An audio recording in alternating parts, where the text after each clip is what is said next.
Frank Luther mark రచించిన ఏ Galaxy of అమెరికన్స్కు Shri Bommakanti శ్రీనివాసాచార్యుల అనువాదం. జ్యోతిర్మాల్ 4వ భాగం 27/2/24.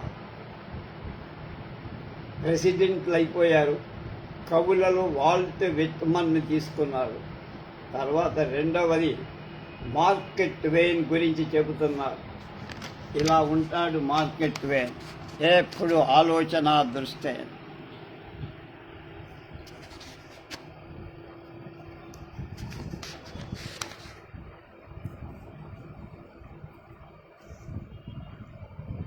పద్దెనిమిది 1835లో జన్మించి 1910లో చనిపోయాడు. 75 ఏళ్ళు. లక్షలాది పాఠకులు మార్క్ ట్వెయిన్గా పరిచితుడై వారి ప్రేమకు పాత్రుడైన శామ్యూయల్ ఎల్ క్లెమెన్స్ అనే ఆయన, అసలు పేరు అది, మిసిసిపి నదీ తీర పట్టణమైన మిస్సూరీలో హ్యానిబాల్ అనే చోట పుట్టారు. ఆ ప్రాంతమే తర్వాత కాలంలో టామ్ సాయర్, హకల్ బెరీఫిన్ అనే అతని అమర గాథలకు నేపథ్యం రంగస్థలమైపోయింది.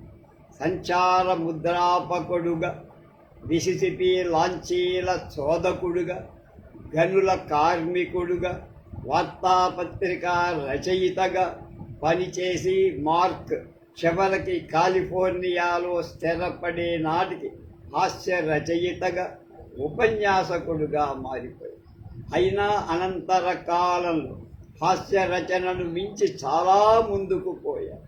గొప్ప నవలా రచయితగా, అమెరికా ప్రజలను ఆ కాలాన్ని వ్యాఖ్యానించి చెప్పిన మహావిమర్శకుడుగా, ఉపన్యాసకుడుగా, రచయితగా ఆయన అంతర్జాతీయ గౌరవాన్ని, ప్రశంసలను పొందారు. ఈ కింది కథ మిసిసిపి నది మీద వెనకటి రోజులు అనే రచన నుండి తీసుకోబడి, అది మొదట అట్లాంటిక్ మంత్రిలో ముద్రితమై తర్వాత మిసిసిపి నది మీద జీవితనం అనే గ్రంథంలో చేర్చబడింది. నౌకా చోదక శిక్షణ. పాల్ జోన్స్ నౌక చల్లగా సెయింట్ లూయి దిక్కుకు పోతోంది. ఇదంతా ఆయన రాసింది. ఆ నౌకా చోదకుణ్ణి వశపరుచుకోవటానికి నేను పెద్ద పన్నుగడ పన్నా. 3 రోజులు కింద మీద పడ్డ తర్వాత అతడు లొంగి వచ్చాడు. $500. ఆ డబ్బు నేను ఆ విద్యలో పట్టభద్రుడైన తర్వాత సంపాదించే మొదటి జీతంలోంచి ఇచ్చే షరతు ఎప్పుడో జరగబోయి. అతడు మిసిసిపి నదిని న్యూ ఆర్లియన్స్, లగాయత్, సెయింట్ లూయి వరకు నాకు పరిచయం చేయటానికి అంగీకరించాడు. అప్పటికి నా వయస్సుకు సహజమైన ఆత్మవిశ్వాసంతో మిసిసిపి మహానది మీద 12 నుంచి 1300 మైళ్ళ నౌకాయాన అభ్యాసమని చిన్న ఉద్యమానికి నేను పూనుకున్నా. ఆ పనికి ఆవశ్యకమైన అర్హతలలో నాలో కొరవడి ఉన్న ఏవేవో నాకు తెలిసి ఉంటే ఆ పనికి పూనుకునే సాహసం నాకు ఉండేది. నౌకా చోదకుడు అంటే కెప్టెన్ ఆఫ్ ది షిప్ అంటాను. ఆయన చేయాల్సినదల్లా నౌకను ఎప్పుడు నది మధ్య ఉంచడమే కదా అనుకునేవాడు. ఆ నది అంత వెడల్పుగా ఉండటం వల్ల ఆ పనికి విశేషమైన నైపుణ్యం అవసరమని నాకేం తోచల.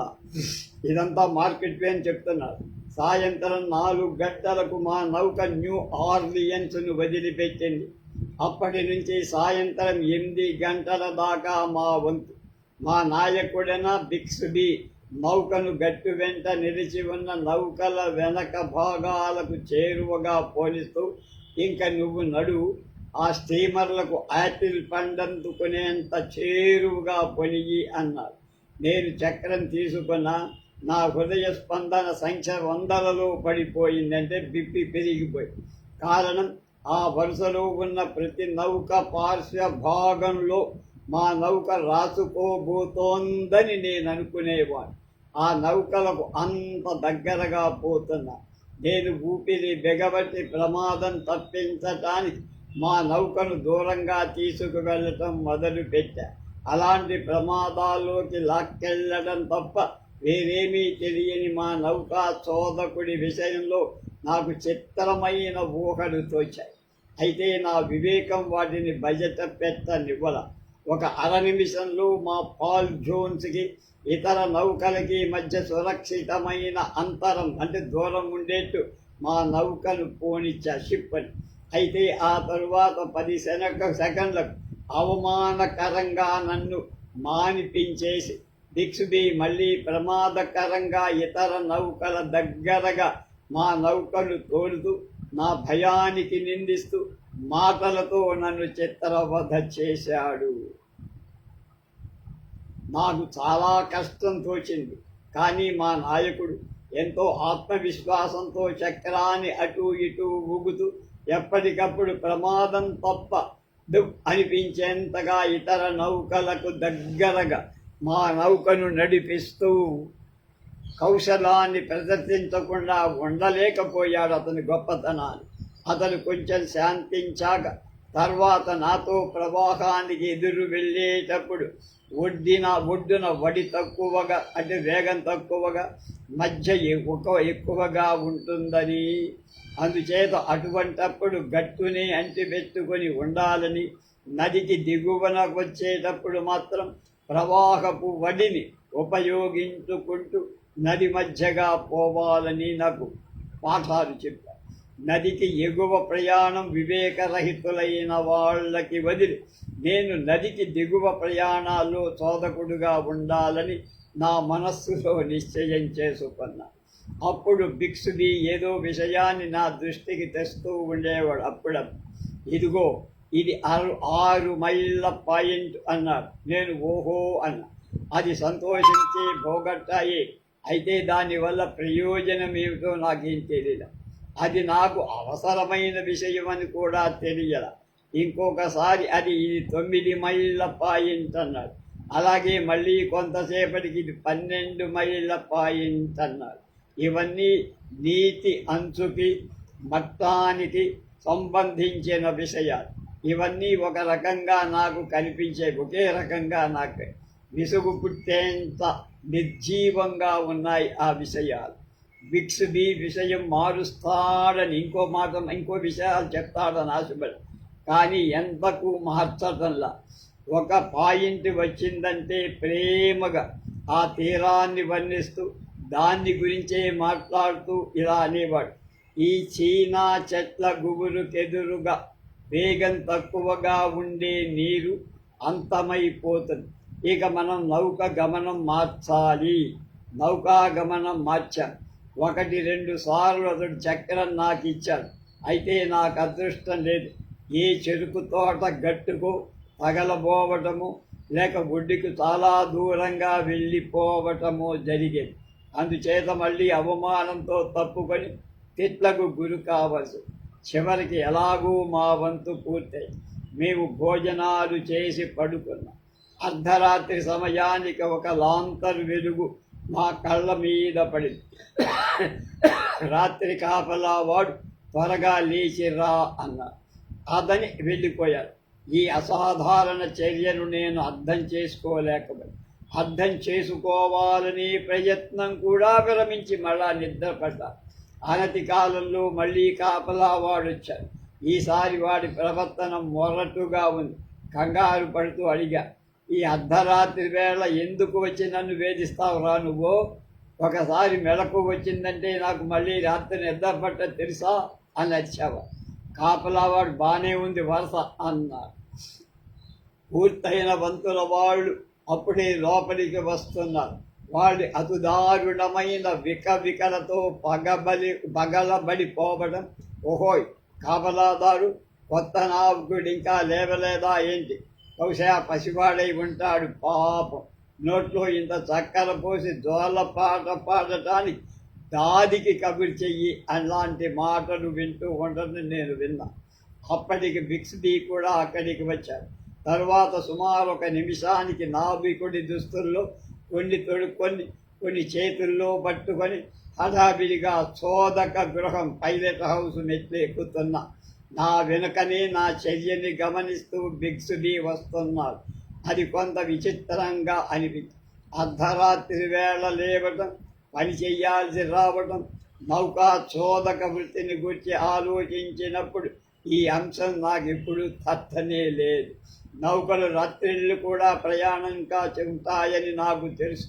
కానీ ఎందుచేతనో ఎవరో ఒకరు తమ వెచ్చని పడకను వదిలిపెట్టి ఆ నౌకను నడుపుతూ ఉండాలని ఊహే నాకు రాల.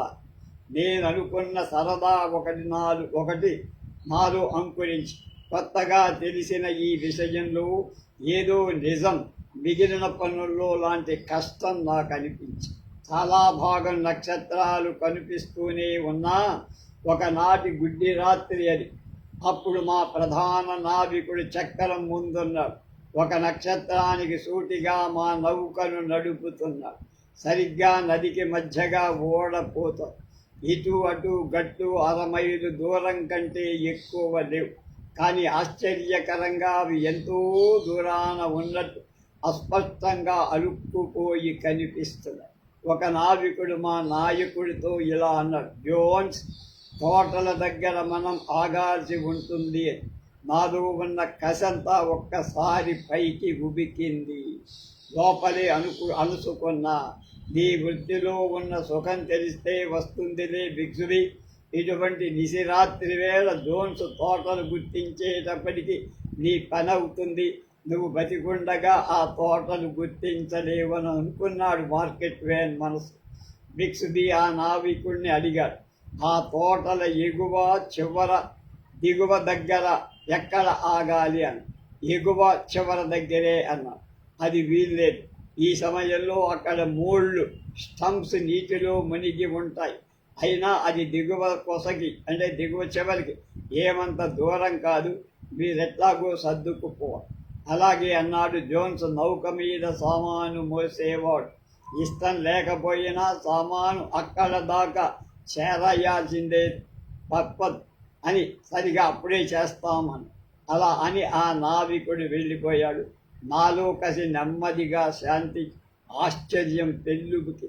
అటువంటి కాళరాత్రి వేళ ఆ తోటలను గుర్తిస్తాడు అనటమే కాకుండా ఆ తోటల మొదలేమిటి చివరేమిటి దేన్నైనా గుర్తించగలననే పెద్ద మనిషి చూస్తే నాకు నవ్వొచ్చింది. అతన్ని ఒక ప్రశ్న అడగాలని మాకు మహా అనిపించింది. కానీ నా సామాను గది నిండిపోయేటన్ని ముక్తసరి జవాబులు అప్పటికే పొంది ఉండటం వల్ల ఆ ప్రశ్న వేయకుండా ఊరుకున్నా. బిగ్సుబీని నేను అడుగుదామనుకున్న ప్రశ్న చాలా సామాన్యమైంది. అన్ని తోటలు సరిగ్గా ఒకే విధంగా ఒకే రంగులో కనిపించే అలాంటి కాళరాత్రి వేళ ఆ తోటలను గుర్తించగలని నిజంగా భావించేటంత మూర్ఖుడవా నువ్వు అని. కానీ నేను తమాయించుకున్నా. ఆ రోజులలో నాకు తరచూ వివేకయుతమైన అంతరాత్మ ప్రబోధాలు కలుగుతూ ఉండే. బిగ్సుబీ నౌకను గట్టు దగ్గరగా పోనిచ్చి పట్టపగలు పోనిచ్చినంత ధైర్యంగా గట్టును ఉరుసుకొని నడుపుతున్నా. అంతేకాదు సంగీతం పాడుతున్నా. దివిలోని ఓ పితా, దినం అంతమవుతోంది. Father in heaven, the day is declining. అలా పాట. ఒక విచిత్రమైన అజాగ్రత్త మనిషి చేతుల్లో నా ప్రాణాలు పెట్టాను అనిపించి ఇంతలో అతడు నా వైపు తిరిగి అడిగాడు, న్యూ ఆర్లియన్స్ వదిలిన తర్వాత మొదటి పాయింట్ ఏమిట్రా అని. నేను వెంటనే జవాబు ఇవ్వగలిగినందుకు చాలా సంతోషించాను. నాకు తెలియదని వెంటనే జవాబిచ్చి, తెలియదా? ఆ ప్రశ్న ధోరణికి చూసి నేను ఉలిక్కిపడి మళ్ళీ అవమానంతో కుంచుకుపడి, కానీ ఇందాకటి సమాధానమే పునశ్చరణ చెయ్యక గత్యంతరం లేకపోయి. బాగుంది, నువ్వు చాలా తెలివైన వాడివిలాగా ఉన్నావు. పోనీ ఆ తర్వాత పాయింట్ ఏమిటి? నాకు తెలియదు. పోనీ ఇలా అడుగుతాను, నేను చెప్పిన పాయింట్లలో లేక స్థలాల్లో ఏదైనా ఒకటి చెప్పవయ్యన్నా. కొంతసేపు ఆలోచించి కానీ చెప్పలేదని నిశ్చయానికి వచ్చి, అలా చూడు, ఆ 12 మైళ్ళ పాయింట్ దాటిన తర్వాత ఎక్కడి నుంచి మనం పక్కకి తిరిగా నాకు తెలియదు అన్నాడు. నీకు తెలియదే, వీడితో నిద్రపోతుగా మాట్లాడే నా పద్ధతి అనుకరిస్తూ అన్నాడు. అయితే మరి ఏం తెలుసు నీకు అన్నాడు. నాకు ఏం తెలియదు నిశ్చయంగా. వారి భగవంతుడా, ఎరక్కపోయి నిన్ను నమ్మానురా. నీ అంతటి ముద్దును నేను ఇదివరకు ఎప్పుడు చూడలేదు, వినలేదురా. నువ్వు నౌకా చోదకుడివి ఎలా అవుతావురా? సరిగ్గా ఒక ఆవునైనా ఒక సందులోంచి తోలుకు రాలేని నువ్వు అని కేకేసి అతడి ఆగ్రహం చాలా స్థాయికి. అతడు నరాల దౌర్బల్యం కల మనిషి. కింద నేల కాలిపోతున్నట్టు చక్రానికి ఇటు నుంచి అటు మారాడు. కొంతసేపు అలా లోపల దహించుకుపోయి మళ్ళీ నన్ను తెచ్చడం మొదలుపెట్టి, ఇలా చూడు, నేను ఆ పాయింట్ల పేరు నీకు చెప్పింది ఎందుకని నీ ఉద్దేశం? వణికిపోతూ ఒక నిమిషం పాటు ఆలోచించాడు. చివరికి బుద్ధి ప్రహెచ్చగించగా ఇలా, అదా సరదాగా కాలక్షేపం కోసం అనుకున్నా. ఆ మాట అగ్నికి ఆజ్యం చేర్చినట్లయి బ్రహ్మాండమైన ధూమ్ధాములతో అతడు అప్పుడు నదికి అడ్డంగా నౌక తోలుతున్నాడు. ఒళ్ళు మర్చిపోయాడు, గుడ్డివాడైపోయాడేమో అనుకుని. ఎందుచేతనంటే అతడు ఆ ప్రక్కన పోతున్న ఒక వాణిజ్య నౌక చుక్కాని వైపుకు పరిగెత్తాడు. అయితే ఆ వాణిజ్య నౌకలోని వర్తకుల నుంచి మమ్మల్ని ఉద్దేశించి దారుణంగా నిందావాక్యాలు మాకు వినిపిస్తున్నాయని బూతులు తిడుతున్నారు. భిక్షువి వంటి కృతజ్ఞుడు మరొక్కడు ఉండడు. ఎందుకంటే అతడు క్రోధంలో తూలిపోతూ వాడికి ఒక్కడి పొల్లుపోకుండా అన్ని మాటలు తిరిగి అప్పచెప్పాడు. ఒక కిటికీ తెరచి బయటికి తల బయటికి పెట్టి నేనెప్పుడు ఎరుగునంత బ్రహ్మాండంగా విజృంభించాడు మాటలతో. ఆ వర్తకుల తిట్టు దూరమై అస్పష్టమవుతున్న కొద్దీ భిక్షుది గొంతు మరీ రెచ్చిపోయి అతడు వాడే విశేషణాల తీవ్రత పెరిగి కిటికీ మూసేసరికి అతడు పూర్తిగా ఖాళీ అయిపోయాడు. అతడు వాళ్ళ తల్లుల శీలం దాకా పోలేదన్న మాటే కానీ మిగిలిన అన్ని రకాల తిట్లు తిట్టాడు. తర్వాత నాతో అతి మృదువుగా అన్నాను, చూడబాయ్, నువ్వు ఒక చిన్న నోట్ బుక్ పెట్టుకో. నేనేదైనా సంగతి చెప్పినప్పుడల్లా దాంట్లో రాసుకుంటూ నౌకా చోదకుడు కావటానికి ఒకే మార్గము ఈ నదినంతటినీ కంఠోపాఠం పట్టడం. ఏబీసీడులు నేర్చుకున్నట్టుగా ఈ నదిని ఆద్యంతం నేర్చుకోవాలి. అది నాకు ఒక విషాదమైన ఆవిష్కరణ అయింది. ఎందుచేతంటే నా జ్ఞాపక శక్తికి గుళ్ళు లేని వినోదపు తోటాలతో తప్ప ఎప్పుడు దట్టించలేదు. అయినప్పటికీ ఆ నిరుత్సాహం నాలో ఎంతోసేపు నిలవ. అతని మాటలలో చాలా భాగం కొట్టేయచ్చు అనుకున్నా. నిస్సందేహంగా భిక్షుది మాటల్లో కొంత అతిశయోక్తి ఉన్నట్లు నాకు తోచింది. అతడు ఒక తాడు లాగి పైన వేలాడే పెద్ద గంట మీద కొన్ని దెబ్బలు కొట్టాడు. అప్పటికి నక్షత్రాలన్నీ అస్తమించాయి. శిలా పులిమినంత నల్లగా ఉంది రాత్రి. గట్టు మీద చక్కెర బళ్ళాల చప్పుడు వినిపిస్తోంది, కానీ గట్టు విస్పష్టంగా నాకు కనిపించాల. తెక్క మీద నుంచి కాపలావాడి గొంతు వినిపించింది. ఇదే ప్రాంతమండి, జోన్స్ తోట. నాలో నేను అనుకున్నా, ఇది ఎంత మాత్రం జోన్స్ తోట కాదని చిన్న పందెం కాస్తే, కానీ పెదవి విప్పల. ఆగి ఏం జరుగుతుందో చూస్తున్నా. భిక్షుడి ఇంజన్ గంటలు మోగించాడు. నిర్ణీత కాలానికి ఓడ ఒడ్డుకు చేరుకుంది. ముందరి డెక్ 4 ప్యాసిల్ అంటారు. మీద నుంచి ఒక టార్చ్ లైట్ వెలుగు కనిపించి ఒక పెద్ద మనిషి ఒడ్డుకు దూకాడు. గట్టు మీద ఒక నీగ్రో కంఠం అంటూ ఉంది, జోన్స్ గారు, మా తివాసీల మూట యాడుందండి? ఆ మరుక్షణం మళ్ళీ మా ఓడ నదిలో ప్రయాణం చేస్తుంది. నేను తీవ్రంగా ఆలోచించి లోపల అనుకున్నా, ఈ తోటను గుర్తించడం ఎప్పుడు కని విని ఎరుగనంతటి అదృష్టవంతమైన యాదృచ్ఛిక సంఘటన. మళ్ళీ ఇలాంటిది 100 ఏళ్ల లోపుగా జరగడానికి వీలే. ఇది యాదృచ్ఛిక సంఘటనే అని నా సంపూర్ణ విషయం. 700-800 మైళ్ళు నదికి ఎగువగా ప్రయాణించేసరికి పగటిపూట నదికి ఎక్కువగా చోదకత్వం నెరపటం కొంతవరకు అలబడి ఇక సెంట్ లూయి చేరేసరికి ఒక రాత్రి పనిలో కూడా స్వల్పంగా ముందంజ వేసి, అయితే ఇది చాలా స్వల్పం. ఒక నోట్బుక్ పెట్టా, పట్టణాలు, పాయింట్లు, హోటళ్ళు, లంకలు, పంపులు, వంపులు, రేవులు మొదలైన భోగట్టాతో దాన్ని నింపేసి, అయితే ఆ భోగట్టా నోట్బుక్లోకి మాత్రమే ఎక్కింది. దానిలోని లవలేశం కూడా నా బుర్రలోకి ఎక్కల. నదిలో సగ భాగమే నేను నోట్ చేసుకోగలిగాని అని నా హృదయంలో బాధ.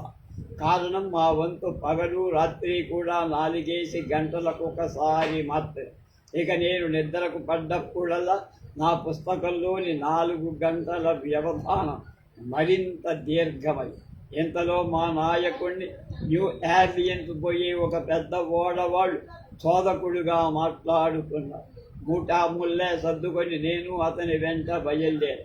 ఆ ఓడ బ్రహ్మాండంగా అందులో చోదక గృహంలో నేను నుంచున్నప్పుడు నీటి మట్టానికి ఎంత ఎత్తుగా ఉన్నానంటే నన్ను ఒక చిన్న కొండలాంటి ఒక మంచం మీద ఎక్కించినట్టు అనిపి, నాకు దిగువగా ముందు వెనక డెక్కులు పరిచినట్లు విశాలంగా వ్యాపించు.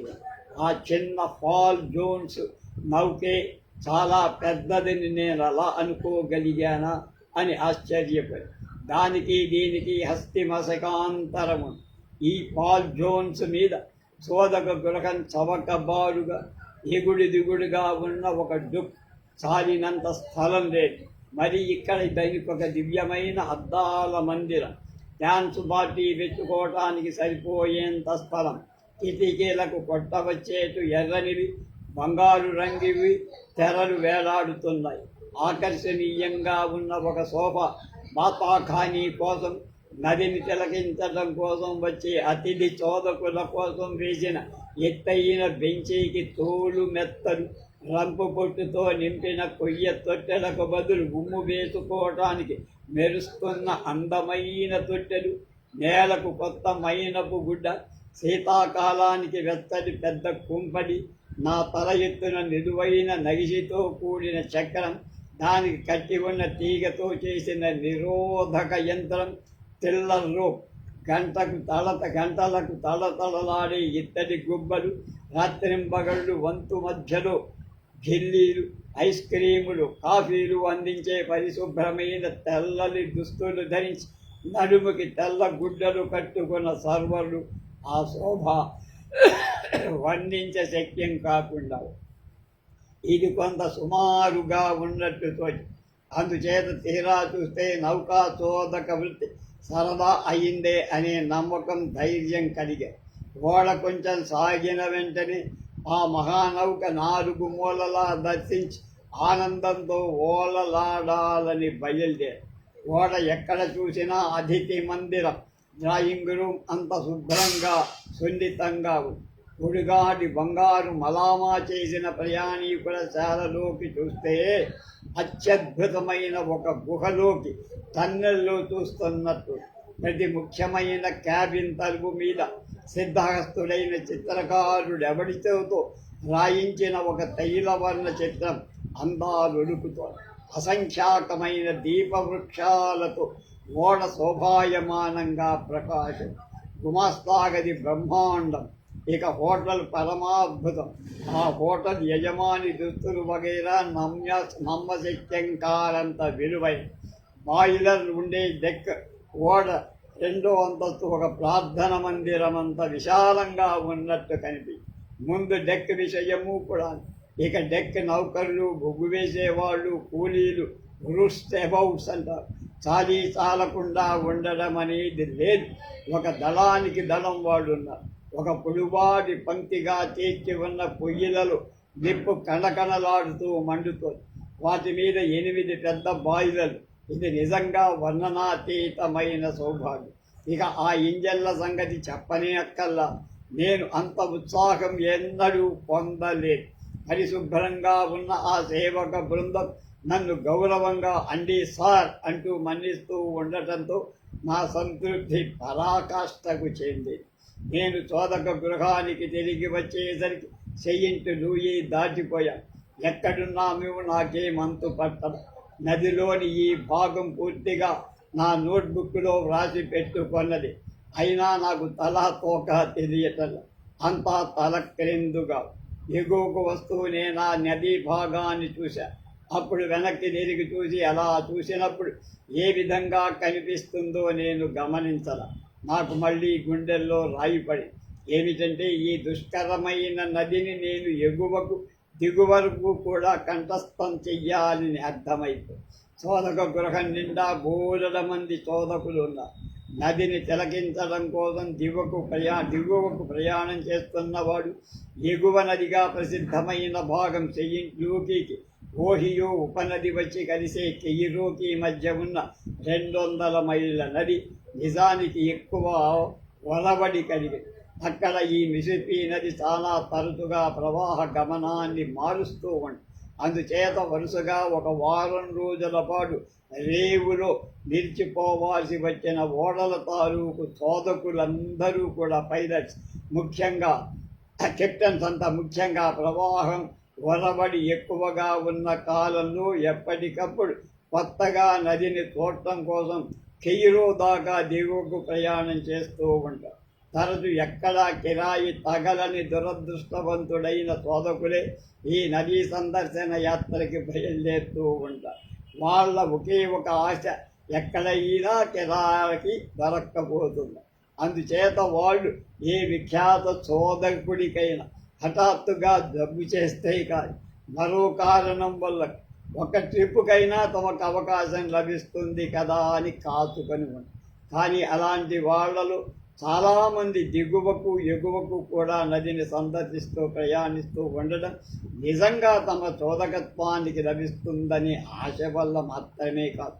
నదీ సందర్శన యాత్రలో అప్పుడు వాళ్ళు అవకల అతిథులుగా ఉంటారు కదా.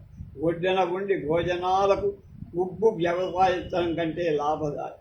క్రమేణా వాళ్ళకి సూకరాలు బలిసి భోజనం బాగుంటుందనే ప్రసిద్ధి గల నౌకలనే పట్టుకు వేళ్లాడుతారు. అతిథి చోదకులందరూ చేదోడు వాదుడుగా ఉంటారు. శీతాకాలమైన వేసవైన పగలైన రాత్రైన చిన్న పడవల్లో ముందుకు వెళ్ళి సురక్షిత మార్గాన్ని సూచించే గుర్తులు నెలకొల్పటం కానీ లేక నౌకా చోదకుడికి వాడు ఉపయోగపడిన మరే పనిలో కానీ సర్వసంసిద్ధతతో నిస్సంకోచంగా సహాయపడి నౌకా చోదకులకు వీరి రాక అభిమతమే. ఎందుచేతంటే నలుగురు చోదకులు ఒక చోట చేరారంటే ఇక వారి బాతాకానికి విసుగు విరామం ఉండదు. వాళ్ళెప్పుడు మాట్లాడిన నదిని గురించే కనుక ఆ సంభాషణ అర్థం అవుతుంది, ఆనందదాయకంగా ఉంటుంది. నిజమైన నౌకా చోదకుడికి తన నది విషయం తప్ప ప్రపంచంలో మరే విషయం పట్టదు. అతని వృత్తి విషయంలో అతనికి గర్వం రారాజుల గర్వాన్ని తలదన్నేట్టుగా. ఈ దిగువ యాత్రలో మాకొక మంచి నదీ సందర్శకుల బృందం కనిపించి 8 మందో ఉంటారు. మా బ్రహ్మాండమైన చోదక గృహంలో వాళ్ళకి ఎక్కి దక్కి అయ్యేంత స్థలం ఉంది.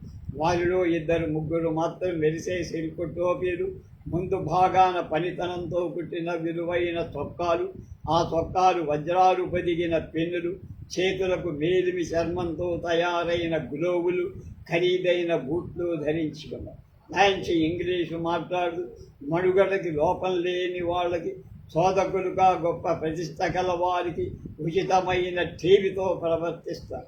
మిగిలిన వాళ్ళంతా మామూలు దుస్తులు ధరించి తలల మీద కామన్వెల్త్ రోజులను అంటే అమెరికా బ్రిటిష్ కామన్వెల్త్లో చేరి ఉన్న కాలం జ్ఞప్తికి తెచ్చే మిఠాయి పొట్లంలాగా పొడుగ్గా ఉండే నాటు టోపీలు పెట్టి ఈ హేమాహేమీల సంఘంలో నేనొక కీటకాన్ని, పురుగునర్థం. నేను నిరుత్సాహంలో చాలా కుంగిపోయి నిరోధక సూత్రాన్ని తెల్ల రూపు హడావిడిగా బలంగా కిందకి లాగవలసినప్పుడైనా చక్రం దగ్గర ప్రధాన చోదకుడికి నా సహాయం ఆవశ్యకత లేకపోయింది. దగ్గరగా ఉన్న ఏ అతిథి చోదకుడు ఆ పని చేసేసేవాడు. నదీ ప్రవాహం అక్కడ చాలా వంపు జరిగి ఉన్నందువల్ల, నదిలో నీరు తక్కువగా ఉన్నందువల్ల అలాంటి అవసరం చాలా తరచుగా వస్తుంది. నేను మూల నుంచని వారి మాటలు వింటున్నా. అది నాలో ఉన్న ఆశాలేశాన్ని సమూలంగా పెళ్లగించివి. ఒక అతిథి చోదకుడు మరొకరిని అడుగుతున్నాడు, జిమ్, ఎగువకి వస్తున్నప్పుడు ప్లమ్ పాయింట్ని ఎలా దాటావు? అది రాత్రిపూట దియానా నౌక మీద ఒక చోదకుడు చెప్పిన ప్రకారం దాన్ని దాటా. ఆ అబద్ధాల పాయింట్ దగ్గర ఒక గట్ట మీద కట్టెల గుట్ట ఉంది చూడు, దానికి 50 గజాలు ఎగువ ఆరంభించి 25 తక్కువ 2 వంతుల తెరచాప ఎత్తే వరకు ఆగి అక్కడి నుంచి తిన్నగా నది మధ్య ఉన్న మెట్ట వైపుకు పోని అలా ఆ మలుపులో ఉన్న ఒక కొమ్మ మిగిలి ఉన్న ముసలి బూరుగు చెట్టు దాకా వెళ్ళి అక్కడ మా నౌక వెనక భాగం ఆ చెట్టు వైపు, ముందు భాగం ఆ పాయింట్కి ఎగువన ఉన్న పల్లపు ప్రాంతం వైపుకు పెట్టి వేగం హెచ్చించి 9.5 మైళ్ళ పాయింట్ దాటి వచ్చి. చాలా కష్టమైన క్రాసింగ్ కదా. మరొక చోదకుడు అందుకని, నేను తోలినప్పుడు నీరు ఇంకా ఎక్కువగా ఉంది. తిన్నగా పల్లపు ప్రాంతంలోంచి వచ్చేసా. అబద్ధాల పాయింట్ దగ్గర తెరసాపులో 2వ భాగం 2 వంతులు ఎత్తి చెట్ల వరుసలు నదిలోకి చొచ్చుకు వచ్చిన చోట 25 తక్కువ 2 వంతుల దించేసి తోలుకొని. ఘరానా మనుషులుగా కనిపించే చోదకుల్లో ఒకడన్నాడు, మీ శోధన చాతుర్యాన్ని శంకించటం కాదు, కానీ నా ఉద్దేశంలో ప్లమ్ పాయింట్ దగ్గర తగినంత నీరు ఉంది. ఈ నాజూకైన మందలింపు ఆ ప్రగల్భాడుతున్న చోదకుడికి వాకట్టు వెయ్యటం చూసి చుట్టూ అందరూ ఆమోదకంగా తలలు ఊచారు. ఈ ధోరణిలో శరపరంపరగా వాళ్ళ వెంట మాటగా సంభాషణ సాగిపోతారు. అంతసేపు నా మనసులో రేగుతున్న ఊహలేమిటంటే, ఇప్పుడు నా చెవులు సరిగ్గా విని ఉంటే నేను నది మీద పట్టణాలు, లంకలు, వంపులు మొదలైనవి కంఠస్థం చేయటమే కాక ఈ 1200 మైళ్ళ నది ఒడ్డున ఉన్న అన్ని చెట్ల గుబురలో ముసలి బూరుగ చెట్లతో సహా, కట్టెల గుట్టతో సహా అతి సన్నిహితమైన పరిచయం కూడా సంపాదించి తీరాలి అన్నాము. అంతేకాదు, చీకట్లో కూడా ఇవన్నీ ఎక్కడెక్కడున్నది నేను గుర్తించగలిగా. ఒకవేళ 2 మైళ్ళ దూరం గాఢాంధకారాన్ని చీల్చుకొని చూడగల దివ్య చక్షువులు ఈ అతిథి చోదకులు ఉన్నాయేమో నాకు తెలియదు. ఈ నౌకా చోదక వృత్తి ఏ మారుమూల చిరుకో ప్రాంతానికో సంబంధించిందై ఉండి నేనెప్పుడు ఈ వృత్తిని గురించి ఆలోచించకుండా ఉంటే ఎంత బాగుండేది అనిపించింది. మిగతాది రేపు తెలుసుకుందాం. స్వస్తి.